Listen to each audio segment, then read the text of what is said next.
വിദ്യാർത്ഥികളെ, എല്ലാവർക്കും എൻ്റെ അടുത്ത വീഡിയോയിലേക്ക് സ്വാഗതം. നമുക്കറിയാം, നമ്മൾ പ്ലസ് ടുവിൽ 7 ചാപ്റ്ററുകൾ കംപ്ലീറ്റ് ആക്കിയിട്ടുണ്ട്. അതിൽ ആദ്യത്തെ 6 നമ്മൾ ഫോക്കസ് ഏരിയ നോക്കാതെ സാധാ പോലെ മുഴുവനായിട്ടും കംപ്ലീറ്റ് ആയിട്ടും എടുത്തിട്ടാണ് നമ്മൾ കംപ്ലീറ്റ് ആക്കിയത്. 8ാമത്തെ ചാപ്റ്ററാണ് 6 കഴിഞ്ഞതിന് ശേഷം നമ്മൾ എടുത്ത D&F. അവിടെ നമ്മൾ ഫോക്കസ് ഏരിയ കൂടാതെ വളരെ 1-2 കാര്യങ്ങൾ മാത്രം കൂടുതൽ പറഞ്ഞു. ഇനി ഇവിടെ നിന്ന് അങ്ങോട്ട് 7ാമത്തെ ചാപ്റ്ററായ പി ബ്ലോക്ക് മുതൽ അങ്ങോട്ട് നമ്മൾ ഓൺലി ഫോക്കസ് ഏരിയ മാത്രമേ ബേസ് ചെയ്യുന്നുള്ളൂ. വളരെ കുറച്ച് കാര്യങ്ങളുള്ളൂ. പി ബ്ലോക്ക് ആണെങ്കിൽ 2 ക്ലാസ് കൊണ്ട് തീർക്കണം എന്നാണ് ഞാൻ ആഗ്രഹിക്കുന്നത്. പിന്നെ നിങ്ങൾ ശ്രദ്ധിക്കേണ്ടത്, എൻ്റെ ക്ലാസ് കേൾക്കുന്ന കെമിസ്ട്രി കുട്ടികൾ പ്രത്യേകം, കെമിസ്ട്രി സയൻസ് വിദ്യാർത്ഥികൾ പ്രത്യേകം ശ്രദ്ധിക്കുക. നിങ്ങൾ കെമിസ്ട്രിയിൽ ആദ്യത്തെ 6 ചാപ്റ്ററുകൾ, അതായത് മെറ്റലർജി എന്ന general principles and process of isolation of elements എന്നില്ലേ, അതുവരെ നിങ്ങൾ കംപ്ലീറ്റ് പഠിക്കുക. അവിടെ ഫോക്കസ് ഏരിയ മൈൻഡ് ചെയ്യേണ്ട എന്നാണ് എൻ്റെ അഭിപ്രായം. ഇനി ആദ്യത്തെ 6 ചാപ്റ്ററിൽ വളരെ കുറച്ച് മാത്രമേ നമുക്ക് ഫോക്കസ് ഏരിയ അല്ലാത്ത ഭാഗങ്ങളുള്ളൂ. അപ്പോൾ ആദ്യത്തെ 6 ചാപ്റ്ററും ശേഷം നിങ്ങൾ ഒരു 4 ചാപ്റ്ററിലെ ഫോക്കസ് ഏരിയയും പഠിച്ചാൽ നിങ്ങൾക്ക് 100% അതിലപ്പുറവും എന്താണ്, ഫുൾ മാർക്ക് ഷുവർ ആണ്. അതിൽ ഒരു സംശയവും നിങ്ങൾക്ക് വേണ്ട. കാരണം ആദ്യത്തെ 6 ചാപ്റ്ററിൽ നിന്ന് തന്നെ നിങ്ങൾക്ക് 60 മാർക്കോളം അല്ലെങ്കിൽ അതിന്റെ വളരെ അടുത്ത് ക്വസ്റ്റ്യൻസ് ചോദിക്കും. പിന്നെ ഇനി അതിൽ ഏതെങ്കിലും കിട്ടാത്തതുണ്ടെങ്കിൽ ഉറപ്പായും കിട്ടുന്ന ചില ഫോക്കസ് ഏരിയ ടോപ്പിക് ഉണ്ട്. ഉദാഹരണമായിട്ട് ഇനോർഗാനിക് കെമിസ്ട്രികൾ അതിൽപ്പെട്ടതാണ് പി ബ്ലോക്ക്, D&F, പിന്നെ പോളിമർ, അല്ലെങ്കിൽ കെമിസ്ട്രി ഇൻ എവറിഡേ ലൈഫ്, അല്ലെങ്കിൽ ബയോമോളിക്യൂൾ. ഇങ്ങനെ ചെറിയ ചെറിയ ചാപ്റ്ററുകളുണ്ട്. ഓർഗാനിക് എന്ന ആ ടോപ്പിക് നിങ്ങൾ തൊടാതെ തന്നെ നിങ്ങൾക്ക് കിട്ടും. ഓർഗാനിക് തൊടണ്ട എന്നല്ല ഞാൻ പറഞ്ഞത് കേട്ടോ. ബുദ്ധിമുട്ടുള്ള ആളുകൾക്ക് ഇങ്ങനെയും ചെയ്യാം എന്നാണ് ഞാൻ ഉദ്ദേശിച്ചത്. എനിവേ, ഈ പി ബ്ലോക്കും D&F-ലൊക്കെ പ്രത്യേകത ഡയറക്റ്റ് ക്വസ്റ്റ്യൻസ് ആണ് അതിൽ നിന്ന് വരിക. അപ്പൊ ഇന്ന് നമ്മൾ പി ബ്ലോക്ക് 2 സെക്ഷൻ ആയിട്ട് കംപ്ലീറ്റ് ആക്കാനാണ് ഉദ്ദേശിക്കുന്നത്, 2 പാർട്ടായിട്ട്. ദെൻ ആദ്യത്തെ പാർട്ടിൽ വരുന്നത് പി ബ്ലോക്കിലെ ചില പ്രധാനപ്പെട്ട കോമ്പൗണ്ടുകളായ ammonia, nitric acid, PCl3, PCl5, ഇത്തരം ആളുകളാണ് മെയിൻ ആയിട്ട് ഫസ്റ്റ് പാർട്ടിൽ വരുന്നത്. ഇവിടെ ഉദ്ദേശിക്കുന്നത് സാധാരണ പി ബ്ലോക്ക് അല്ലെങ്കിൽ ഇനോർഗാനിക് കെമിസ്ട്രിയിലെ ഒരു സിസ്റ്റം എങ്ങനെയാന്ന് വെച്ചാൽ, ഒരു ഹെഡിങ് പറയും, ഉദാഹരണം NH3, എന്നിട്ട് അവകളുടെ പ്രിപ്പറേഷൻസ് എന്ന് പറയുമ്പോൾ മെയിൻ ആയിട്ട് ഒന്ന് ലബോറട്ടറി പ്രിപ്പറേഷൻ ഉണ്ടാവും, മറ്റൊന്ന് കൊമേഴ്ഷ്യൽ പ്രിപ്പറേഷൻ. ലബോറട്ടറി പറയുമ്പോൾ സ്മോൾ സ്കെയിലാണ്, കുറച്ച്. കൊമേഴ്ഷ്യൽ എന്ന് പറയുമ്പോൾ കൊമേഴ്സ് എന്ന ബിസിനസ് ആണല്ലോ, അപ്പൊ നമുക്ക് കുറച്ച് പറ്റൂലല്ലോ, കൂടുതൽ ലാർജ് സ്കെയിൽ എന്ന് വേണമെങ്കിൽ അതിനെ വിളിക്കാം. പിന്നീട് എന്ത് ചെയ്യുമെന്ന് വെച്ചാൽ, പ്രിപ്പയർ ചെയ്ത് കഴിഞ്ഞാൽ അവരുടെ പ്രോപ്പർട്ടി, സ്ട്രക്ചർ. പ്രോപ്പർട്ടി എന്ന് പറയുമ്പോൾ ആരുമായിട്ടെല്ലാം അത് കെമിക്കൽ റിയാക്ഷനിൽ പങ്കെടുക്കുന്നു എന്നതാണ്. അവകളുടെ സ്ട്രക്ചർ ഉണ്ടെങ്കിൽ സ്ട്രക്ചർ, ദെൻ യൂസസ്. ഇങ്ങനെയാണ് നമ്മുടെ സിസ്റ്റം. അപ്പൊ ആ ഒരു കാര്യം മൈൻഡിൽ വെച്ച് വേണം നിങ്ങൾ അടുത്തതിലേക്ക് പോവേണ്ടത്. ഇതിൽ ചില പ്രോപ്പർട്ടികളൊക്കെ നിങ്ങൾ പഠിച്ച കാര്യങ്ങളായിരിക്കാം, പ്രിപ്പറേഷൻ നിങ്ങൾ പഠിച്ചതായിരിക്കാം. എനിവേ, നമുക്ക് തുടങ്ങാം. ആദ്യമായിട്ട് വരുന്നത് ഇതിലെ അമോണിയ. നമുക്കറിയില്ല, ഫസ്റ്റ് പി ബ്ലോക്കിലെ കോമ്പൗണ്ട് ആണ് ആര്? അമോണിയ. അമോണിയയുടെ ഫോർമുല NH3. ഇതിനെ ലബോറട്ടറി, ആദ്യം ഞാൻ എടുക്കുന്നത് അമോണിയയുടെ ലബോറട്ടറി പ്രിപ്പറേഷൻ. ലബോറട്ടറിയിൽ അമോണിയ ഉണ്ടാക്കാറുള്ളത് കാൽസ്യം ഹൈഡ്രോക്സൈഡും അമോണിയം ക്ലോറൈഡും തമ്മിൽ ഹീറ്റ് ചെയ്തിട്ട്. ഈ ഇക്വേഷൻ ബാലൻസ് ചെയ്ത് നിങ്ങൾ പഠിക്കണം. അമോണിയം ക്ലോറൈഡും കാൽസ്യം ഹൈഡ്രോക്സൈഡും ഹീറ്റ് ചെയ്യുമ്പോൾ അമോണിയയും ബൈ പ്രോഡക്റ്റുകളായിട്ട് വാട്ടറും കാൽസ്യം ക്ലോറൈഡും കിട്ടുന്നുണ്ട്. എഴുതി പഠിക്കുക, ചോദിച്ചേക്കാം. പിന്നീട് ഇതിൽ വരുന്ന കൊമേഴ്ഷ്യൽ പ്രിപ്പറേഷൻ, അതാണ് ഏറ്റവും ഫേമസ്, ഹേബർ പ്രോസസ്. അല്ലെങ്കിലും ഫോക്കസ് ഏരിയയിൽ ഇനി ഒന്നും ഒഴിവാക്കാനൊന്നുമില്ല, നിങ്ങൾ മുഴുവനായിട്ടും അങ്ങ് പഠിക്കുക. ടോപ്പിക് ഒരുപാട് ക്യാൻസൽ ചെയ്തിട്ട് ഷോർട്ട് ആക്കിയിട്ടാണ് പി ബ്ലോക്ക് ഒക്കെ ഉള്ളത്. ദെൻ ഹേബർ പ്രോസസ് എന്ന് പറഞ്ഞാൽ എന്താ? സിമ്പിൾ ആയിട്ട് ഒരു സെന്റൻസ് വേണമെങ്കിൽ ഞാൻ പറഞ്ഞുതരാം. Reaction of nitrogen with hydrogen form ammonia. Catalyst ആരാ? സ്പോഞ്ചി അയൺ എന്നൊക്കെ പഠിച്ചിട്ടില്ലേ? ഈ അയൺ എന്ന കാറ്റലിസ്റ്റ് പണ്ട് ഉപയോഗിച്ചിരുന്ന കാറ്റലിസ്റ്റ് ആയിരുന്നു. പക്ഷെ ഇപ്പോഴും നിങ്ങൾക്ക് വേണമെങ്കിൽ അങ്ങനെ എഴുതാം. നിങ്ങൾ ടെക്സ്റ്റ് ബുക്കിൽ അയൺ ഓക്സൈഡും K2O യും Al2O3 ആണ് ഇപ്പോ ഉപയോഗിക്കുന്നത്. അപ്പോ വേണമെങ്കിൽ പണ്ടുള്ള അയൺ എന്ന് മാത്രം എഴുതിയാലും മാർക്ക് കിട്ടായിക ഒന്നും ഇല്ല കേട്ടോ. ഞാനും അത് അങ്ങനെയാണ് കൊടുത്തിട്ടുള്ളത്. പക്ഷെ ടെക്സ്റ്റ് ബുക്കിലുള്ളത് നമ്മൾ പഠിപ്പിക്കണമല്ലോ. അപ്പൊ നോക്കൂ, N2 + 3H2 gives 2NH3. ഇവിടെ ഡെൽറ്റ H 0. ഇതൊരു എക്സോതെർമിക് റിയാക്ഷൻ. ഇതാണ് Haber process. Reaction of nitrogen with hydrogen form ammonia. ഇനി ഇതിലെ ഈ അമോണിയ മാക്സിമം കിട്ടണമെങ്കിൽ ചില കണ്ടീഷനുകൾ ഉണ്ട്. ഒപ്റ്റിമം കണ്ടീഷൻ എന്ന സംഭവം ഇവിടെ നിങ്ങൾക്കറിയാം. റിയാക്ഷനിൽ ടെമ്പറേച്ചർ ഇൻക്രീസ് ചെയ്യാണ്. ഇതൊരു അങ്ങോട്ടും ഇങ്ങോട്ടുള്ള ഇക്വിലിബ്രിയം ആരോണ് കേട്ടോ. ടെമ്പറേച്ചർ ഇൻക്രീസ് ചെയ്യുമ്പോൾ നമുക്കറിയാം ഏത് പ്രോസസ്സാണ് ഇൻക്രീസ്, എൻഡോതെർമിക്കോ എക്സോതെർമിക്കോ? ഏത് പ്രോസസ്സാ വരിക? എൻഡോതെർമിക്. ഏതാ ഇതിൽ എൻഡോതെർമിക്? ഇവിടെ ഡെൽറ്റ H 0 നെഗറ്റീവ് ആയതുകൊണ്ട് ഇത് എക്സോതെർമിക്ക. അപ്പൊ എൻഡോതെർമിക് അങ്ങോട്ടാണ്. അപ്പൊ ശരിക്കും അമോണിയയുടെ അളവ് എന്താ ചെയ്യുക? കുറയുക. ഇങ്ങനെയൊക്കെയാണെങ്കിലും ഒരു ഒപ്റ്റിമം കണ്ടീഷൻ ഇതിന് വെച്ചിട്ടുണ്ട്. ആ ഒരു കണ്ടീഷനിലാണ് ഇതിന്റെ മാക്സിമം yield ഉണ്ടാവുക. അതാണ് ഇനി പറയാൻ പോകുന്നത്. The optimum condition for Haber process is 200 atm and 700 K and the catalyst is iron oxide with a small amount of K2O and Al2O3. ഇവിടെ Al2O3 പ്രൊമോട്ടർ ആയിട്ട് ഉപയോഗിക്കുന്നു. സർഫസ് കെമിസ്ട്രി പഠിച്ചിട്ടുണ്ടാവും ഫിഫ്ത്ത് ചാപ്റ്ററിൽ. ഇനി ഇത് പ്രയാസം ഉണ്ടെങ്കിൽ ഈ ഒപ്റ്റിമം കണ്ടീഷൻ നിങ്ങൾ പഠിക്കുക. കൂടാതെ നിങ്ങൾക്ക് കാറ്റലിസ്റ്റ് ആയിട്ട് അയൺ ഓക്സൈഡ് പഠിക്കാനൊക്കെ പ്രയാസം നിങ്ങൾ പണ്ട് പഠിച്ചിട്ടുള്ള അയൺ എന്ന് പറഞ്ഞാലും മതി. പക്ഷെ അവിടുത്തെ പ്രൊമോട്ടർ ആരാ? മോളിബ്ഡിൻ. ആ ഒരു എക്സാമ്പിൾ ആണ് നിങ്ങൾ സർഫസ് കെമിസ്ട്രി നമ്മൾ എഴുതിയിട്ടുണ്ടാവുക. So earlier it was iron and molybdenum. Molybdenum എന്ന് പറഞ്ഞാൽ എന്താ? MO അല്ലെ? ഇതാണ് പഠിക്കണം. 2 മാർക്കിന് ചോദിക്കുകയാണെങ്കിൽ ഇത്രയും എഴുതി വെക്കുന്നത് നല്ലതാണ്. ഇനി ഇതിന്റെ ഒരു ഫ്ലോ ചാർട്ട് ഉണ്ട് നിങ്ങളെ ടെക്സ്റ്റ് ബുക്കിൽ. ഇതിന്റെ ഒരു ഫ്ലോ ചാർട്ട് വരുന്നുണ്ട്. അതൊന്ന് ഓർത്തിരിക്കാം നമുക്ക്. ഈ ഫ്ലോ ചാർട്ട് ചിലപ്പോ ചെറിയൊരു പ്രയാസം വരും വരക്കാൻ, എന്നാലും അത് മനസ്സിലാക്കി വരച്ചാൽ സിമ്പിൾ ആണ്. നോക്കാം നമുക്ക്. The flow chart for the production of ammonia is, കണ്ടില്ലേ? ഹൈഡ്രജനും നൈട്രജനും ഇതിലൂടെ കടത്തിവിട്ട് ഒരു കംപ്രസറിലേക്ക് പാസ് ചെയ്യുന്നു. ശേഷം അതിൽ നിന്ന് നേരെ നമ്മൾ എന്താണ്? കാറ്റലിസ്റ്റ് ഇങ്ങോട്ടാട്ടെ ആദ്യം വരുന്ന കാറ്റലിസ്റ്റ് ആയ അയൺ ഓക്സൈഡും Al2O3 പിന്നെ 700 കെൽവിനിലും ഇങ്ങനെ റിയാക്ട് ചെയ്യിപ്പിച്ചാൽ മുമ്പക്ക് അതിലൂടെ ആരെ കിട്ടും? നൈട്രജനും ഹൈഡ്രജനും അമോണിയയും മൂന്ന് പ്രൊഡക്റ്റും ഫോം ചെയ്യും. അതിൽ അമോണിയയെ വാട്ടറിൽ ലയിപ്പിച്ച് നമുക്ക് ലിക്വിഡ് ആയിട്ട് സ്റ്റോർ ചെയ്യാവുന്നതാണ്. പക്ഷെ ഇതിന് വേറെ 2 ആളുകൾ ഉണ്ടായിരുന്നു, നൈട്രജനും ഹൈഡ്രജനും. അത് കണ്ടോ, തിരിച്ച് ഇതിലൂടെ വന്ന് ഇങ്ങനെ വന്ന് തിരിച്ചിങ്ങോട്ടന്. അപ്പൊ എന്താ? ഇതൊരു റീസൈക്കിൾ ആണ്. ഇതിൽ വീണ്ടും ഉണ്ടായ നൈട്രജനും ഹൈഡ്രജനും വീണ്ടും എന്താക്കി മാറ്റുന്നു? അമോണിയ ആക്കി മാറ്റുന്നു. അതാണല്ലോ ഇത് ഇക്വിലിബ്രിയം പ്രോസസ്. അങ്ങോട്ടും ഇങ്ങോട്ടും ആരോ മാർക്ക് ഇടാറില്ലേ? സോ പറ്റുന്നവര് ഇതൊന്ന് എന്ത് ചെയ്യാം, നിങ്ങള് ഈ വരച്ച് പഠിക്കണമെന്ന് അഭ്യർത്ഥിക്കുന്നു. പരീക്ഷക്ക് ഇത് മുൻ വർഷങ്ങളിലെ പരീക്ഷക്ക് ചോദിച്ചിട്ടുണ്ട്. ഓക്കെ, ഇനി അമോണിയയുടെ നെക്സ്റ്റ് വരുന്നത് സ്ട്രക്ചർ ആണ്. സ്ട്രക്ചർ ഞാൻ അറിയാതെ വന്നത് കുറച്ച് കഴിഞ്ഞിട്ടാണ് വരുന്നത്. ദെൻ എന്തായാലും കഴിഞ്ഞ വർഷം പഠിച്ചില്ലേ, ട്രൈഗണൽ പിരമിഡൽ സ്ട്രക്ചർ ആണല്ലോ അമോണിയക്കുള്ളത്. 107 എന്നെങ്കിലും ആംഗിൾ എഴുതണം. Bond length 101.7. അത് പഠിച്ചില്ലെങ്കിൽ ഈ ആംഗിൾ ഇമ്പോർട്ടന്റ് ആണ്. ഈ വർഷം കൊടുത്ത 107.8 ആണ്. ഇനി 0.8 ഓർമ്മയിലില്ലെങ്കിലും 1.7 എങ്കിലും നിങ്ങൾ എഴുതണമെന്ന് അഭ്യർത്ഥിക്കുന്നു. ഓക്കെ, ഇനി നമ്മൾ പ്രോപ്പർട്ടി കഴിഞ്ഞിട്ടാണ് ഞാൻ ആ സ്ട്രക്ചറിന്റെ ഹെഡിങ് വന്നത്. നേരത്തെ വന്നു പോയത് ക്ഷമ ചോദിക്കുന്നു.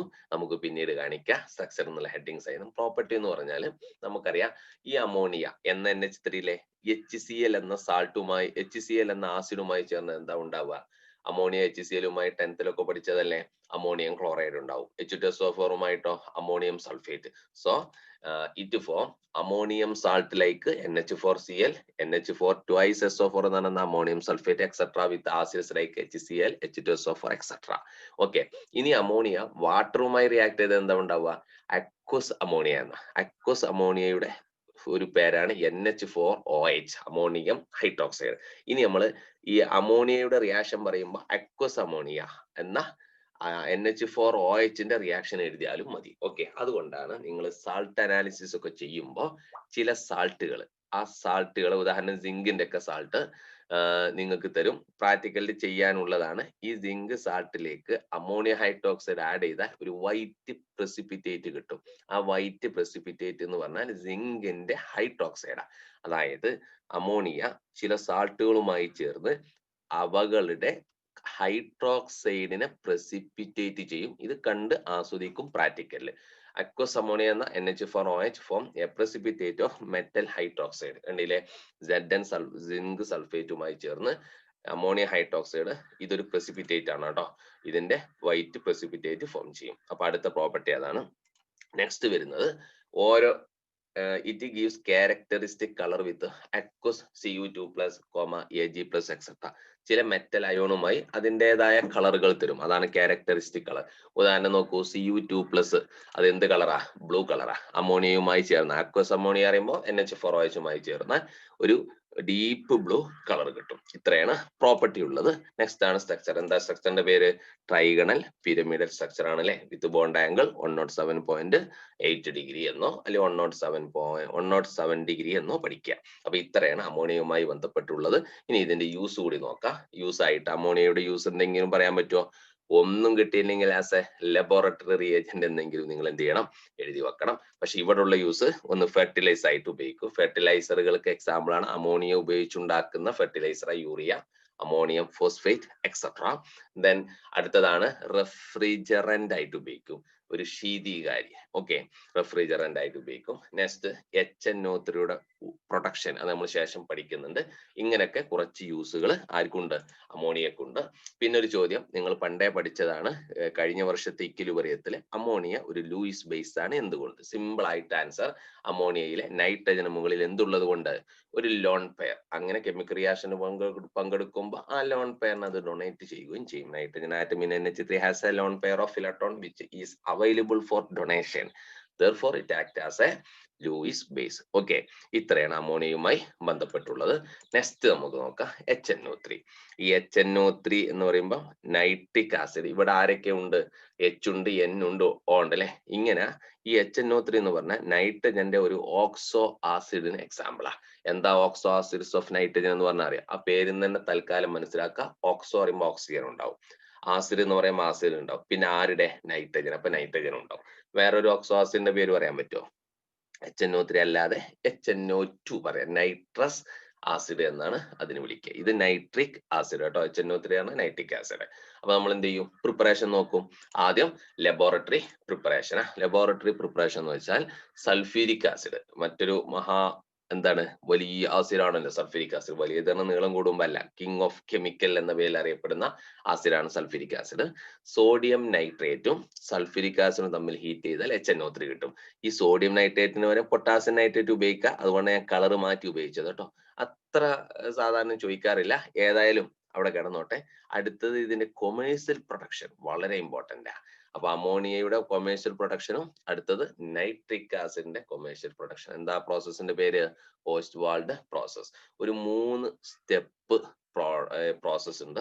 ആ സ്റ്റെപ്പ് നമുക്ക് നോക്കാം. അതിനിപ്പോ 3 ലെയറിനെ ഞാനിങ്ങനെ പറയുമ്പോൾ അങ്ങ് ശരിയാവും കേട്ടോ. ഫസ്റ്റ് സ്റ്റെപ്പ് വരുന്ന അമോണിയയിൽ നിന്നാണ് ഉണ്ടാക്കുന്നത്. അതുകൊണ്ടല്ലേ തൊട്ട് മുമ്പ് യൂസസ് ഓഫ് അമോണിയ എഴുതിയപ്പോ പ്രൊഡക്ഷൻ ഓഫ് HNO3 എഴുതിയില്ലേ? അമോണിയയെ ഓക്സിജനുമായി റിയാക്ട് ചെയ്യിപ്പിക്കാം. അപ്പോൾ നമുക്ക് നൈട്രിക് ഓക്സൈഡ് കിട്ടും. ഇതാണ് ഫസ്റ്റ് സ്റ്റെപ്പ്. ഇവിടെ ചില കാറ്റലിസ്റ്റ് പ്ലാറ്റിനം എന്ന കാറ്റലിസ്റ്റും 500K 9 ബാർ ഉപയോഗിക്കുന്നുണ്ട്. ഓർമ്മ ഉണ്ടെങ്കിൽ എഴുതുക. ഓക്കെ, കോമ ഉണ്ട് കേട്ടോ അവിടെ. ദെൻ ഒറ്റ സെന്റൻസ് അല്ല. എനിവേ ഇതിന് വേണമെങ്കിൽ സെന്റൻസ് ആക്കി ഇവിടെ എഴുതിയാൽ വളരെ നല്ലത്. സാധാരണ ഈ കൂടുതൽ സ്റ്റെപ്പ് ഉള്ളതിനെ സെന്റൻസും ഇക്വേഷനും കൂടി എഴുതിയാൽ വളരെ സൗകര്യം. ഈ ഇക്വേഷന് വേണമെങ്കിൽ സ്വന്തമായ ഒരു സെന്റൻസ് ഉണ്ടാക്കാൻ എന്താ? reaction of ammonia with oxygen in the presence of catalyst, high temperature, etc. form NO and water. ഇങ്ങനെ സ്വന്തം എഴുതാം. ഇനി ടെക്സ്റ്റ് ബുക്കിൽ കൊടുത്തത് ഇങ്ങനെയാ, നിങ്ങൾക്ക് സ്വന്തമായിട്ട് എഴുതാം, അല്ലെങ്കിൽ ടെക്സ്റ്റ് ബുക്കിലെ സെന്റൻസ് എഴുതാം. Catalytic oxidation of ammonia by atmospheric oxygen. Next സ്റ്റെപ്പിൽ ഈ കിട്ടിയ NO അല്ലേ, ഈ NO ആരുമായിട്ട്? ഓക്സിജനുമായി ചേർന്നിട്ട് NO2 ഉണ്ടാവും. അപ്പൊ എന്ത് ചെയ്യാ? Sentence reaction of NO with O2 gives NO2. Okay, അങ്ങനെ എഴുതിയാലും മതി, പ്രശ്നമൊന്നുമില്ല. Nitric oxide thus formed company with oxygen giving NO2. Okay, അടുത്ത സ്റ്റെപ്പ് ഈ NO2നെ വാട്ടറിൽ എന്ത് ചെയ്യും? ലയിപ്പിക്കും. അങ്ങനെ നമുക്ക് HNO3 കിട്ടും. ഈ 3 സ്റ്റെപ്പ് വളരെ ഇമ്പോർട്ടന്റ്. ഇതിന് ഒരുമിച്ച ഓസ്റ്റ്വാൾഡ് പ്രോസസ് എന്ന് വിളിക്കുന്നത് കേട്ടോ. കിട്ടുന്നത് 68% ബൈ മാസ് ആയിരിക്കും. ദെൻ പിന്നെ ആരുടെ ഉണ്ട്? NO ഇല്ലേ, ഈ NO വീണ്ടും കണ്ടോ, രണ്ടാമത്തെ സ്റ്റെപ്പിൽ ഇതിന് റീസൈക്കിൾ ചെയ്യാൻ പറ്റും. NO വീണ്ടും ഓക്സിജനുമായി NO2 ഇങ്ങനെ റിപ്പീറ്റ് ചെയ്യും പ്രോസസ്. അങ്ങനെ ഒരുപാട് HNO3 കിട്ടും. ഈ 68%നെ ഏകദേശം 90ന്റെ മുകളിലാക്കാൻ വേണ്ടി സൾഫ്യൂരിക് ആസിഡിന്റെ മുകളിലൂടെ പാസ് ചെയ്യും അതിനെ. ഓക്കെ, അതുകൊണ്ട് ശ്രദ്ധിക്കണം. ഈ സ്റ്റെപ്പിന്റെ പേര് സെന്റൻസ് ഞാൻ എഴുതി ഡിസോൾവ് NO2 ഇൻ വാട്ടർ എന്നുള്ളത്. Then 98% can be got by dehydration with concentrated sulphuric acid. അതിലൂടെ പാസ് ചെയ്ത് കിട്ടും കേട്ടോ. പിന്നെ ഒരു സെന്റൻസ് കൂടി പറഞ്ഞാൽ ഈ NOനെ നമുക്ക് എന്ത് ചെയ്യാം, റീസൈക്കിൾ ചെയ്യാൻ കൂടി പറ്റും. ഇത്രയാണ് നൈട്രിക് ആസിഡിന്റെ ഓസ്റ്റ്വാൾഡ് പ്രോസസ്. വളരെ ഇമ്പോർട്ടന്റ് ആയ ഒരു സെക്ഷൻ ആണ് ഈ ഓസ്റ്റ്വാൾഡ് പ്രോസസ്. ഓക്കെ, ഇനി അതിന്റെ കെമിക്കൽ പ്രോപ്പർട്ടിയിലേക്ക് കടക്കുന്നതിന് മുമ്പ് HNO2 ഞാൻ നേരത്തെ പറഞ്ഞ സംഭവം ഓർമ്മ ഉണ്ടോ? നൈട്രസ് ആസിഡ് അല്ലേ. ഇത് ഡിസ്പ്രപ്പോർഷനേഷൻ റിയാക്ഷൻ നടക്കും. എങ്ങനെയാ? HNO2 use HNO3 plus H2O plus NO. നിങ്ങൾ HNO2ലെ N, HNO3ലെ N, അതുപോലെ നൈട്രിക് ഓക്സൈഡിലെ N, ഇവകളുടെ ഓക്സിഡേഷൻ സ്റ്റേറ്റ് നോക്കൂ. എത്ര കിട്ടുക? ഇതിൽ എത്ര വരും? ഇത് +1 ആ, ഇത് -2. അപ്പൊ -4ഉം +1ഉം പ്ലസ് ഇത് +3 വരും. ഇവിടെ +3, ഇവിടെ +5 വരും, ഇവിടെ +2ഉം വരും. അപ്പൊ എന്താ, ഇവിടെ +4, ഈ +4 എന്നുള്ള റിയാക്ടന്റ് സൈഡിലുള്ള ഓക്സിഡേഷൻ സ്റ്റേറ്റ് പ്രോഡക്റ്റിലെ രണ്ടിന്റെ ഇടയിലായിരിക്കുമല്ലോ. പ്രോഡക്റ്റിൽ എന്താ +5ഉം +2 അല്ലേ, ഇതിന്റെ രണ്ടിന്റെ ഇടയിൽ വരുന്ന സംഖ്യ അല്ലേ +4 എന്നുള്ളത്. സോ അതിനാണ് നമ്മൾ ഡിസ്പ്രപ്പോർഷനേഷൻ റിയാക്ഷൻ. ഇവിടെ ഒരാൾ ഓക്സിഡേഷനും ഒരാൾ റിഡക്ഷനും ആണ് സംഭവിക്കുന്നത്. ഓക്കെ, ദെൻ ഇതിലെ സ്ട്രക്ചർ HNO3യുടെ ഒരു സിമ്പിൾ സ്ട്രക്ചർ, ഒരു പ്ലാനാർ സ്ട്രക്ചറാ. പറ്റുന്നവരൊന്ന് എഴുതി പഠിക്കുക. It has A planar molecular structure. ഇങ്ങനെ വരും കേട്ടോ, HNO2. ഈ ബോണ്ട് ലെങ്ത്തുകളൊന്നും നിങ്ങൾക്ക് അറിയില്ലെങ്കിലും ആംഗിൾ ഒന്നും അറിയില്ലെങ്കിലും പ്രശ്നമാക്കണ്ട. ജസ്റ്റ് ഒരു 130 എന്നുള്ള ആംഗിളെങ്കിലും എഴുതി വെച്ചാലായിരുന്നു. ഞാൻ ടെക്സ്റ്റ് ബുക്ക് അതുപോലെ കട്ട് ചെയ്ത് ഇങ്ങോട്ട് കൊണ്ടുവന്നതാ. അതുകൊണ്ട് ഇങ്ങനെ. അപ്പൊ ഇത് വേണം എന്തായാലും, നീല കളർ ഇല്ലേ, അതാണ് സ്ട്രക്ചർ, പ്ലാനാർ സ്ട്രക്ചർ ആണ് NO2ന്റെ. എഴുതി വരച്ച് പഠിക്കണമെന്ന് അഭ്യർത്ഥിക്കുന്നു. നെക്സ്റ്റ് ആണ് ഇതിന്റെ കെമിക്കൽ പ്രോപ്പർട്ടീസ് വരുന്നത്. ആദ്യം വിത്ത് മെറ്റൽസ്. വീണ്ടും മാസ്റ്ററായ ഒരു പ്രോപ്പർട്ടിയാണ് മെറ്റലുമായിട്ടുള്ളത്. ഇവിടെ പ്രധാനമായിട്ടും 2 മെറ്റലുമായിട്ട് റിയാക്ട് ചെയ്യുന്നത് സിങ്ക് ആൻഡ് കോപ്പർ. പക്ഷെ മെറ്റലിന്റെ നേച്ചർ അനുസരിച്ചും റിയാക്ട് ചെയ്യുന്ന നൈട്രിക് ആസിഡിന്റെ കോൺസെൻട്രേഷൻ അനുസരിച്ചും വ്യത്യസ്ത പ്രോഡക്റ്റ് കിട്ടുക. അഥവാ നൈട്രിക് ആസിഡ് ഡൈലൂട്ട് എടുക്കുകയാണെങ്കിൽ ഒരു പ്രോഡക്റ്റ്, കോൺസെൻട്രേറ്റ് എടുക്കുകയാണെങ്കിൽ വേറൊരു പ്രോഡക്റ്റ്, ഇങ്ങനെ കിട്ടുന്നു. സോ നമുക്ക് പറയാം ഓരോന്നും ഓരോ പ്രോഡക്റ്റ്. ഡൈലൂട്ടുമായിട്ട് നൈട്രിക് ആസിഡ് ഡൈലൂട്ട് ആണ് എടുക്കുന്നെങ്കിൽ സിങ്ക് ഒരു പ്രോഡക്റ്റും കിട്ടും, കോപ്പർ വേറെ പ്രോഡക്റ്റ്. പക്ഷെ കോൺസെൻട്രേറ്റഡ് നൈട്രിക് ആസിഡുമായിട്ട് സിങ്കും കോപ്പറും ഒരേ പ്രോഡക്റ്റ് കിട്ടുക. അതിവിടെ കാണിക്കാം. Gives different product based on nature of metal and concentration of nitric acid. Concentrated അല്ല, കോൺസെൻട്രേഷൻ ഓഫ് നൈട്രിക് ആസിഡ് എന്നാണ് ഈ സെന്റൻസ് വായിക്കുന്നത്. That is copper and zinc gives NO2. അപ്പൊ കോപ്പറും സിങ്കും NO2 കിട്ടും. ആരുമായിട്ട്? കോൺസെൻട്രേറ്റ് നൈട്രിക് ആസിഡ് ആയിട്ട്. ബട്ട് NO ആൻഡ് N2 ആണ് കിട്ടുന്നത് ഡൈലൂട്ടുമായിട്ട്. എഴുതും ഇക്വേഷൻ, അപ്പോൾ ശ്രദ്ധിച്ചാൽ മതി. കണ്ടോ, കോപ്പർ ഡൈലൂട്ട് നൈട്രിക് ആസിഡുമായി റിയാക്ട് ചെയ്ത് കോപ്പറിന്റെ നൈട്രേറ്റും NO, ഈ NO എന്നുള്ളത് വളരെ ഇമ്പോർട്ടന്റ്. പിന്നെ ഇതൊക്കെ ഈ ഒരു പ്രോഡക്റ്റ് സെയിം ആണ്. ഈ വാട്ടർ എഴുതിയില്ലെങ്കിലും വേണ്ടില്ല, ഇത് രണ്ടും എന്തായാലും പ്രോഡക്റ്റ് ആയിട്ട് എഴുതണം, എഴുതി പഠിക്കണം, ബൈ ഹേർട്ട് ചെയ്യണം. പിന്നെ പി ബ്ലോക്കിൽ ഞാൻ പറഞ്ഞല്ലോ, ബൈ ഹേർട്ട് ചെയ്ത് അതുപോലെ വരും. അപ്പൊ ചോദിക്കുന്ന പരീക്ഷയ്ക്ക് what are the reactions of nitric acid with metal എന്നായിരിക്കും. അപ്പൊ നിങ്ങൾ ഈ 4 ഇക്വേഷൻ എഴുതണം. അടുത്തതാരാ? സിങ്ക് ആണ്, സോറി കോപ്പർ ആണ്. കോപ്പർ കോൺസെൻട്രേറ്റ് നൈട്രിക് ആസിഡുമായിട്ട്, കണ്ടോ ഈ പ്രോഡക്റ്റ് രണ്ടും സെയിം അല്ലേ, കോപ്പർ HNO3. കോപ്പർ HNO3യുമായി കോപ്പറിന്റെ നൈട്രേറ്റ് ബാലൻസ് ശരിയാക്കാൻ വേണ്ടി ഇവിടെ 2 ഇട്ട് കൊടുത്തത്. NO3യുടെ ബാലൻസ് 1 ആണ്, കോപ്പറിന് 2 ആണ്. അപ്പൊ ഓപ്പോസിറ്റ് ആക്കി എഴുതണ്ടേ. കണ്ടോ, NO2 കിട്ടും. ഇനി ഞാൻ സിങ്ക് ആണ് വരുന്നെങ്കിൽ എന്താ വരിക? Zinc plus concentrate nitric acid gives ZnNO3 plus ZnNO3 twice plus NO2 plus H2O. കണ്ടോ, അതേ റിയാക്ഷൻ. സിങ്ക് ആവുമ്പോഴും NO2, അതുപോലെ കോപ്പർ ആവുമ്പോഴും NO2. ആരുമായിട്ട്? കോൺസെൻട്രേറ്റഡ് നൈട്രിക് ആസിഡുമായിട്ട്. ഇനി ഒന്നുകൂടി ബാക്കിയില്ലേ, സിങ്കിന്റെ ഡൈലൂട്ടുമായിട്ട് എന്ത് കിട്ടും? N2O കിട്ടും. ഓക്കെ, അപ്പൊ എന്താ? ZnNO3. അപ്പൊ ഇതൊന്ന് മനസ്സിലാക്കി. ഇത് കണ്ട, ഇത് ഏകദേശം ഒരുപോലെയാണ്. പിന്നെ ഇതാണ് ഇതിലെ മാസ്റ്റർ പീസ്. അത് നിങ്ങൾ പഠിക്കും വേണം. കോൺസെൻട്രേറ്റഡുമായിട്ടാണ് NO2ഉം, ഡൈലൂട്ടുമായിട്ടാണെങ്കിൽ വ്യത്യസ്ത പ്രോഡക്റ്റാ. സിങ്ക് ഈ N2O എന്ന സാധനത്തെ ലോഫിംഗ് ഗ്യാസ് എന്നൂടി പേര് വിളിക്കാറുണ്ട്, ചിരിപ്പിക്കുന്ന വാതകം. ഓക്കെ, അപ്പൊ സിങ്ക് ചിരിപ്പിക്കുന്ന ആളെ കിട്ടാന്ന് ഓർത്താൽ മതി. പിന്നെ കോപ്പർ അല്ലേ, അത് NOയും. അപ്പൊ ഇത്രയാണ് റിയാക്ഷൻ വിത്ത് മെറ്റൽസ്. പിന്നെ ഇതിൽ എടുത്തു ചോദിക്കുന്ന മറ്റൊരു ചോദ്യമാണ്, നമ്മളെ അലൂമിനിയവും ക്രോമിയവും ഈ കോൺസെൻട്രേറ്റഡ് നൈട്രിക് ആസിഡുമായിട്ട് റിയാക്ട് ചെയ്യില്ല. എന്തുകൊണ്ട്? കാരണം അവകള്, അലൂമിനിയം നിങ്ങൾ കഴിഞ്ഞ വർഷം പഠിച്ചിട്ടുണ്ടാവും. ഈ അലൂമിനിയം അതിന്റെ സർഫസിൽ ഒരു എന്തുണ്ടാക്കും? ഒരു ഓക്സൈഡ് ഫിലിം ഉണ്ടാക്കും. ഇതുപോലെ തന്നെ ക്രോമിയം ഉണ്ടാക്കും. അപ്പൊ ഈ ഓക്സൈഡ് ഫിലിം ഉണ്ടാക്കുന്നത് കൊണ്ട് അലൂമിനിയവും ക്രോമിയവും ആരുമായിട്ട് റിയാക്ട് ചെയ്യൂല?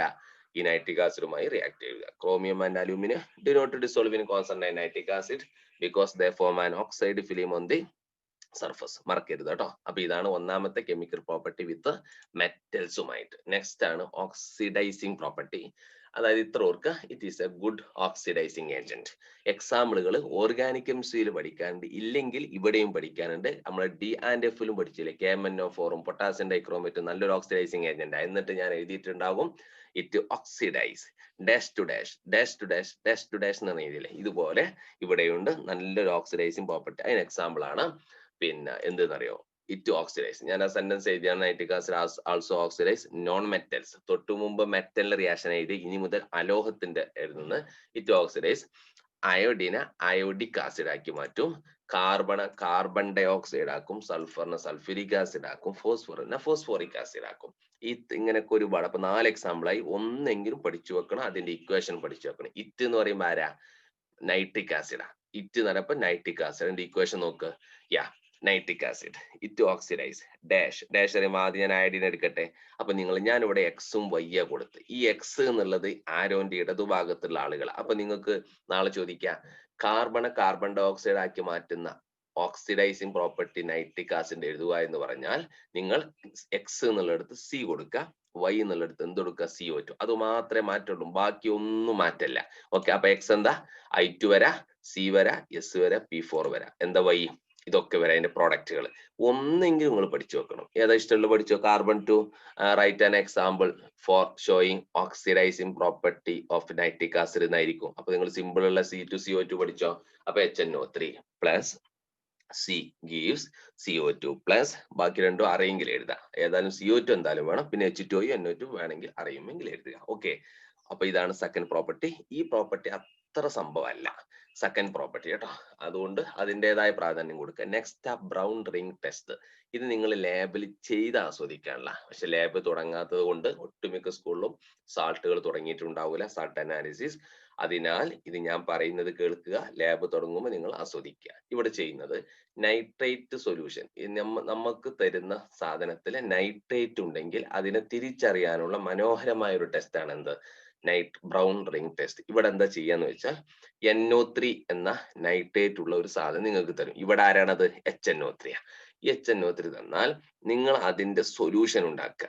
HNO3 കുറച്ച് വെള്ളം ഒഴിച്ച്, കൂടാതെ ഫെറസ് സൾഫേറ്റ് എന്നൊരു കെമിക്കൽ ഉണ്ട്, ഇതിന്റെയും സൊല്യൂഷൻ ഉണ്ടാക്കുക. രണ്ടും ഈക്വൽ എമൗണ്ട്. അപ്പൊ equal amount of freshly prepared പറഞ്ഞാൽ അപ്പോൾ ഉണ്ടാക്കിയത്.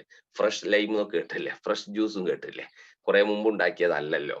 ദെൻ നമ്മൾ ഫ്രഷ് ആയ ഫെറസ് സൾഫേറ്റും നൈട്രേറ്റ് സൊല്യൂഷനും തുല്യ അളവിൽ മിക്സ് ചെയ്യുക.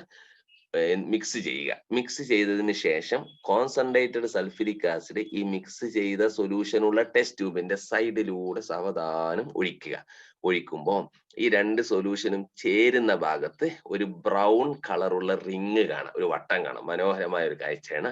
അതിനാണ് ബ്രൗൺ റിംഗ് ടെസ്റ്റ് എന്ന് വിളിക്കുക. അത് എന്തുകൊണ്ട് ബ്രൗൺ റിംഗ് എന്ന് വെച്ചാൽ അവിടെ ഒരു കോംപ്ലക്സ് ഫോം ചെയ്തുകൊണ്ട്, ഒരു ബ്രൗൺ കളറുള്ള കോംപ്ലക്സ് എന്താന്ന് നെക്സ്റ്റ് കോർഡിനേഷൻ കോമ്പൗണ്ട് നമ്മൾ പഠിക്കും കേട്ടോ. So mix equal volume nitrate solution and freshly prepared ferrous sulfate and then carefully adding concentrated sulfuric acid along the side of the test tube. അപ്പൊ എന്താ സംഭവിക്കുക? A brown ring is formed at the junction of two liquid. Okay, അതിന്റെ ഒരു equation simple ആക്കി എഴുതിയതാണ്. aqueous NO3 എന്ന് പറഞ്ഞാൽ NO3 ന്റെ സൊല്യൂഷൻ, aqueous Fe2+ എന്ന് പറഞ്ഞാൽ ഫെറസ് സൾഫേറ്റിന്റെ സൊല്യൂഷൻ, സൾഫ്യൂരിക് ആസിഡ് ആഡ് ചെയ്താൽ ഇതാണ്. ഈ ഒരു വലിയൊരു കോമ്പൗണ്ട് ആണ് അവിടെ ബ്രൗൺ റിംഗ് ആയി ഫീൽ ചെയ്യുന്നത്. ഇതിന്റെ പേര് പഠിക്കണമെന്നില്ല, ഒരു സിമ്പിൾ പേര് ഞാൻ പറഞ്ഞു തരാം. ഡ്യൂ ടു നൈട്രോസോണിയം കോംപ്ലക്സ് എന്ന് ഇതിനെ വിളിക്കുക. അതിന്റെ ഒറിജിനൽ പേര് Penta aqua nitrosyl iron 1 sulphate എന്ന പേരാണ്. ഇത് പഠിക്കണമെന്നില്ല, ടെക്സ്റ്റ് ബുക്കിൽ ഇല്ല. ഇനി ഇതും നിങ്ങൾക്ക് കിട്ടും. ഈ ബ്രാക്കറ്റ് കൊടുത്ത പേര് കിട്ടണമെങ്കിൽ നെക്സ്റ്റ് ചാപ്റ്റർ ആയ കോർഡിനേഷൻ കോമ്പൗണ്ട് എടുത്തെങ്കിലേ തിരികെയുള്ളൂ. ഓക്കെ, പിന്നെ ഇവിടെ നടക്കുന്ന കെമിസ്ട്രി എന്താ നിങ്ങൾ NO3 മൈനസിന് what is the chemistry of brown ring എന്നാണെങ്കിൽ ഇങ്ങനെ എഴുതിയാലും കിട്ടും. എന്നാലും ഇതിന്റെ ഒറിജിനൽ കെമിക്കൽ റിയാക്ഷൻ ഇതാണ്. Fe2+ റിഡക്ഷൻ നടത്തും NO3 മൈനസിന് എന്തിലേക്ക്? NO-യിലേക്ക്. അങ്ങനെ കിട്ടിയ NO Fe2+മായി റിയാക്ട് ചെയ്തിട്ടാണ് ഈ ബ്രൗൺ റിംഗ് ഉണ്ടാകുന്നത്. So Fe2+ reduce NO3- to NO which react with Fe2+ form brown ring complex. This is all about brown ring test important ആണ്. പിന്നെ ഈ ബ്രൗൺ റിംഗ് ടെസ്റ്റ് മൂന്നാമത്തെ കെമിക്കൽ പ്രോപ്പർട്ടി ആട്ടോ, ഞാൻ 2 എന്നാണ് അറിയാതെ എഴുതി പോയത്.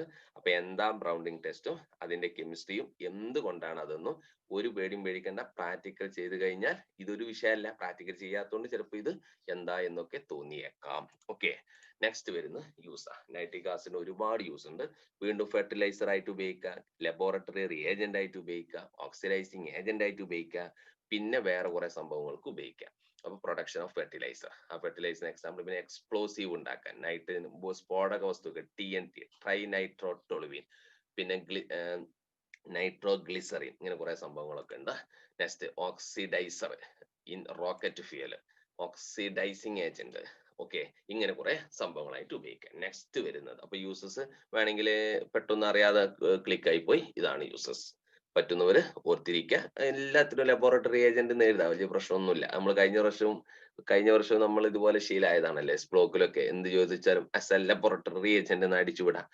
പിന്നെ ഇവിടെയും ഉള്ള യൂസുകൾ പഠിക്കുക, ശേഷം എന്തെങ്കിലുമൊക്കെ അടിച്ചുവിടാവുന്നതാണ് കേട്ടോ. നെക്സ്റ്റ്, 2 പ്രധാന സാധനങ്ങളെ കമ്പയർ ചെയ്ത് വരാണ് PCl3യും PCl5യും.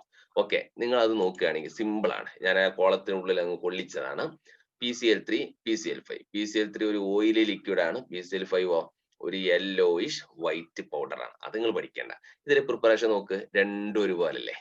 P4, P4, Cl2, Cl2. പക്ഷെ എന്താ വ്യത്യാസം? ആ ബാലൻസിങ്ങിലാണ്. ഇവിടെ ഞാൻ ബാലൻസ് ചെയ്യാൻ മറന്നു പോയിട്ട്, ഇവിടെ 6 Cl2 ആകുമ്പോൾ 4 PCl3. ഇവിടെ P4 പ്ലസ് എത്ര വരും? 10 Cl2 വരും കേട്ടാ. അത് നിർബന്ധമല്ല. എന്തായാലും ഫോസ്ഫറസ്, ഈ ഫോസ്ഫറസിന് P എന്നതിനേക്കാൾ അതിന്റെ അലോട്രോപ്പി ആയ P4, വൈറ്റ് ഫോസ്ഫറസ് എന്നാ പറയാ. ഫോസ്ഫറസിന്റെ 2 അലോട്രോപിക് ഫോമാണ് വൈറ്റും, അതുപോലെ എന്തുണ്ട്, റെഡ് ഫോസ്ഫറസ് ഒക്കെ ഉണ്ട്, ബ്ലാക്കും ഉണ്ട്. നിങ്ങൾ ഇത് പഠിക്കുമായിരുന്നു, പക്ഷെ ഫോക്കസ് ഏരിയ വന്നത് കൊണ്ട് അതൊക്കെ സ്കിപ്പ് ചെയ്തതാണ് സിലബസ് എന്ന്. ഓക്കെ, ഫോക്കസ് ഏരിയയിൽ പെടാത്ത ഭാഗമാണത്. എനിവേ, ഫോസ്ഫറസ് ക്ലോറിനുമായിട്ട് എന്തെങ്കിലും എഴുതാം. Phosphorus white phosphorus. അടുത്തൊക്കെ ഫോസ്ഫറസ് ആരുമായിട്ട്, ഈ white phosphorus thionyl chloride, SOCl2. ഇവിടെ അങ്ങനെ തന്നെ. ഇത് SOCl2 ആണ്, ഇത് SO2Cl2 ആയിട്ട്. ഓക്കെ, SO2Cl2 റിയാക്ട് ചെയ്യാം. അപ്പൊ ഏകദേശമൊക്കെ രണ്ടും ഒരുപോലെ. നെക്സ്റ്റ് വരുന്ന രണ്ടിന്റെയും പ്രോപ്പർട്ടി നോക്ക്. രണ്ടും എന്താ?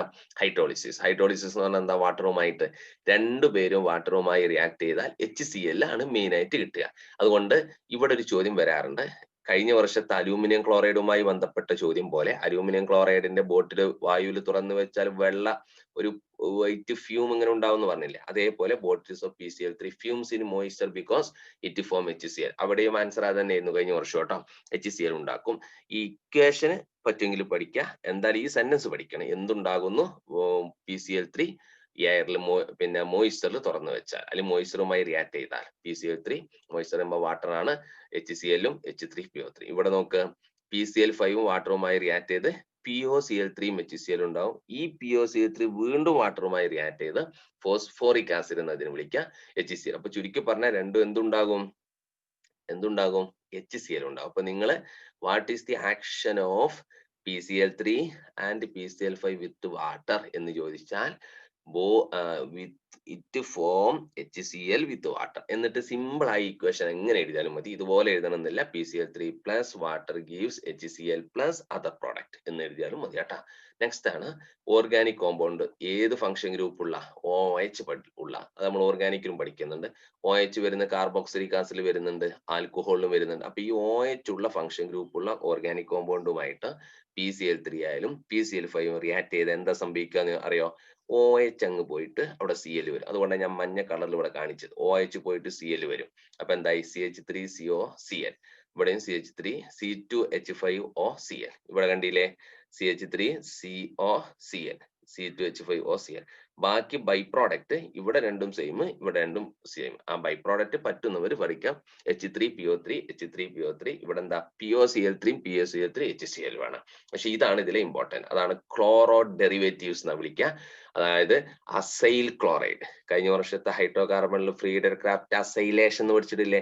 ആ ഫ്രീഡർ ക്രാഫ്റ്റ് അസൈലേഷൻ നമ്മൾ അസൈൽ ക്ലോറൈഡുകളാണ് ഉപയോഗിക്കുക. അതാണ് കിട്ടുന്നത്. അതാണ് ഇതിന്റെ ക്ലോറോ ഡെറിവേറ്റീവ് മീൻസ് അസൈൽ ക്ലോറൈഡുകൾ കിട്ടുന്നു എന്നാണ്. ഓക്കെ, അപ്പൊ PCl5 ഈ സെക്ഷൻ കാണുന്ന സ്ക്രീനിൽ ഏറ്റവും കൂടുതൽ പരീക്ഷയ്ക്ക് ചോദിച്ച ഒരു ചോദ്യമാണ് PCl3യുടെ ബോട്ടില് വായുവിൽ തുറന്നു വെച്ചാൽ അല്ലെങ്കിൽ മോയ്സ്ചറുമായി റിയാക്ട് ചെയ്താൽ എന്താ സംഭവിക്കുക? വൈറ്റ് ഫ്യൂം ഉണ്ടാവും. എന്നിട്ട് ഈ ഇക്വേഷൻ ഒന്ന് എഴുതി വെക്കുക. ഇതാണ് ഇത്രയും സ്ക്രീനിൽ ഏറ്റവും കൂടുതൽ ചോദിച്ചിട്ടുള്ളത്. ഓക്കെ, ഇനി ഇവകളുടെ സ്ട്രക്ചർ ആണ്. PCl3യുടെ സ്ട്രക്ചറും PCl5ന്റെ സ്ട്രക്ചറും കഴിഞ്ഞ വർഷം പഠിച്ചതല്ലേ, പഠിച്ചില്ലേ? PCl3യുടെ സ്ട്രക്ചർ എന്ന് പറഞ്ഞാൽ നമ്മൾ NH3യുടെ അതേപോലെയാണ്. ഓക്കെ, സ്ട്രക്ചർ ഓഫ് PCl3 കണ്ടാ, NH3 അതുപോലെ. നിങ്ങൾ ഈ ഇങ്ങനൊക്കെ എന്താ പറയാ 3D ചിത്രം വരക്കണം എന്നില്ല കേട്ടോ, ചുമ്മാ അങ്ങോട്ട് വരച്ച് എഴുതിയാലും മതി. അത് NH3യുടെ കേസ് ആണെങ്കിൽ അങ്ങനെ. അപ്പൊ പിരമിഡൽ ഷേപ്പ് ആണ്. Phosphorus sp3 hybridisation. PCl5 നിങ്ങൾ പഠിച്ചതാ, വിശദമായിട്ട് പഠിച്ച കഴിഞ്ഞ വർഷം. എന്താ ഷേപ്പ്? Trigonal bipyramid. ഇതിലെ ബോണ്ട് ആംഗിളും മറ്റൊന്നും പ്രശ്നമാക്കണ്ട, ബോണ്ട് ലെങ്ത് ഒന്നും പ്രശ്നമാക്കണ്ട. ബോണ്ട് ആംഗിൾ എത്ര? 90യും 120യും ആണ് അല്ലെ? 90 120 അല്ലേ? It has a trigonal bipyramidal structure. ഫോസ്ഫറസിന്റെ ഹൈബ്രിഡൈസേഷൻ sp3d ആണ്, ഞാൻ എഴുതിയിട്ടില്ല, എന്നാൽ ഓർത്തിരിക്കാം. പിന്നെ ഒരു ചോദ്യം വരാറില്ലേ, PCl5 ഹൈലി റിയാക്റ്റീവ് ആയ എന്തുകൊണ്ട്? കാരണം ഈ രണ്ട് ബോണ്ട് ഇതാണ് ആക്സിയൽ എന്നും ഈ മൂന്നെണ്ണത്തിന് ഇക്വിറ്റോറിയൽ എന്നാ വിളിക്കുക. ആക്സിയലും ഇക്വിറ്റോറിയലും തമ്മിൽ 90യിലാണ് ഉള്ളത്. അതുകൊണ്ട് due to PCl5 is highly reactive because repulsive interaction between axial and equatorial bond. ഇങ്ങനെ ഹൈലി റിയാക്റ്റീവ് ആയതിനാൽ എന്തുകൂടി സംഭവിക്കും? കഴിഞ്ഞ വർഷം കെമിക്കൽ ബോണ്ടിങ്ങിൽ പഠിച്ചതാ. PCl5 easily decompose to PCl3 and Cl2. Equation എങ്ങനെ എഴുതാം? PCl5 arrow mark PCl3 plus Cl2. കണ്ടാ, ഇത് രണ്ടും ആക്സിയൽ അല്ലേ, ഇത് രണ്ടും അങ്ങ് മുറിയുമ്പോ Cl2 ആയി. പിന്നെ ബാക്കി എന്താ ഉള്ളത്? പിന്നെ PCl3. അപ്പോ PCl5 ഹൈലി റിയാക്റ്റീവ് ആണ് എന്തുകൊണ്ട് എന്ന ചോദ്യത്തിന്റെയും PCl5 ഡീകമ്പോസ് ചെയ്യുന്നത് എങ്ങനെ, എന്തുകൊണ്ട് എന്നതിന്റെ, എങ്ങനെയെന്നോ അല്ലെങ്കിൽ എന്തുകൊണ്ട് എന്നതിന്റെയും രണ്ടിന്റെയും ആൻസർ ഈ കാണുന്ന താഴെ ഉള്ളതാണ്. ഓക്കെ, ആക്സിയലും ഇക്വിറ്റോറിയലും ബോണ്ടും തമ്മിലുള്ള റിപ്പൾഷൻ കൊണ്ട്. ഓക്കെ, അപ്പൊ PCl3 ആയി, PCl5. ഇന്ന് നമ്മൾ ഏതൊക്കെയാ പഠിച്ച്? അമോണിയ പഠിച്ചു, നൈട്രിക് ആസിഡ് പഠിച്ച്, പിന്നെ PCl3 പഠിച്ചു, PCl5 പഠിച്ചു. ഓക്കെ, അതിൽ തന്നെ അമോണിയ ഹേബർ പ്രോസസ്സ് മറക്കണ്ട. വളരെ ഇമ്പോർട്ടന്റ് ആയ കാര്യങ്ങളാണ് ഞാൻ ഈ പറയുന്നത്. ഈ ഫോക്കസ് ഏരിയയും റെഡ്യൂസ് ചെയ്യാൻ താല്പര്യമുള്ളവർക്ക് വേണ്ടിയാണ് പറയുന്നത്. ഹേബർ പ്രോസസ്സ് പഠിക്കണം. ദെൻ നൈട്രിക് ആസിഡിന്റെ ഓസ്റ്റ്വാൾ പ്രോസസ്സ് പഠിക്കണം. റിയാക്ഷൻ വിത്ത് മെറ്റൽ പഠിക്കണം നൈട്രിക് ആസിഡില്. പിന്നീട് നിങ്ങൾ നൈട്രിക് ആസിഡിലെ റിയാക്ഷൻ വിത്ത് മെറ്റൽ കഴിഞ്ഞാൽ PCl3യിലെ മോയ്സ്ചറുമായുള്ള റിയാക്ഷൻ. ഇതെങ്കിലും ഒന്നും അറിയാത്തവര് പഠിച്ചു പോകണം. ബാക്കിയൊക്കെ കഴിയുന്നവരൊക്കെ പഠിക്കാം. ഓക്കെ, ഇത്രയും ഇന്നത്തെ സെക്ഷൻ ഇവിടെ നിർത്തുന്നു. അടുത്ത സെക്ഷനും കൂടി P ബ്ലോക്ക് ഞാൻ തീർക്കും കേട്ടോ. തീർക്കല്ല, തീരും, കുറച്ചേ ഉള്ളൂ. Okay, thank you.